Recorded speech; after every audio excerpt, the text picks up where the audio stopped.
C B S സിയിൽ ഇപ്പോഴും basic maths standard maths പറഞ്ഞിട്ടുള്ളൊരു വേർതിരിവുണ്ടോ? ഉണ്ടെങ്കിൽ തന്നെ എന്താണ് അത് തമ്മിലുള്ള വ്യത്യാസം? ആരാണ് ബേസിക് മാത്സ് എടുക്കേണ്ടത് തുടങ്ങിയ കൺഫ്യൂഷൻസ് നിങ്ങൾക്കുണ്ടോ? അതായത് നമ്മൾ 10th സ്റ്റാൻഡേർഡിൻ്റെ ബോർഡ് എക്സാം എഴുതുന്നതിൻ്റെ രജിസ്ട്രേഷൻ ഇപ്പോൾ നടക്കുന്ന സമയമാണ്. ഇപ്പോഴാണ് നമ്മൾ തീരുമാനിക്കേണ്ടത് 10th സ്റ്റാൻഡേർഡിൽ നമ്മൾ ബേസിക് മാത്സ് എടുക്കുന്നോ സ്റ്റാൻഡേർഡ് മാത്സ് എടുക്കുന്നോ എന്ന്. സിലബസ് ഒക്കെ സെയിം തന്നെയാണ്. ബേസിക് മാത്സിൽ കുറച്ച് സിമ്പിളായിട്ടുള്ള ക്വസ്റ്റ്യൻസ് ആണ് ചോദിക്കുക. അതേസമയം സ്റ്റാൻഡേർഡ് മാത്സിൽ ആപ്ലിക്കേഷൻ ലെവൽ ക്വസ്റ്റ്യൻസ് കൂടുതലായിരിക്കും. ഇനി ആരാണ് ബേസിക് മാത്സ് എടുക്കേണ്ടതെന്ന് ചോദിച്ചാൽ, നമ്മളിപ്പം 11th മാത്സ് ഓപ്ഷനുള്ള സബ്ജക്റ്റ് അല്ല എടുക്കാൻ പോകുന്നത്. For example PCB physics chemistry ബയോളജിയാണ്, അല്ലെങ്കിൽ നമ്മൾ ഹ്യൂമാനിറ്റീസ് ഹോം സയൻസ് സൈക്കോളജി അതുപോലുള്ളതൊക്കെയാണ് എടുക്കണം. മാത്സ് നമുക്കിനി വേണ്ട എങ്കിൽ നിങ്ങൾക്ക് ബേസിക് മാത്സിന് ഓപ്റ്റ് ചെയ്യാം.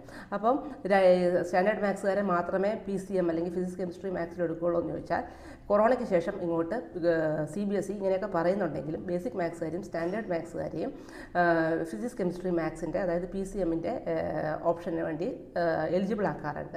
ഈ വർഷവും അങ്ങനെ ആക്കിയിട്ടുണ്ട്. പക്ഷേ ഒരു ക്ലോസ് അല്ലെങ്കിൽ ഒരു പ്രൊവിഷൻ CBSE വെച്ചിട്ടുണ്ട്.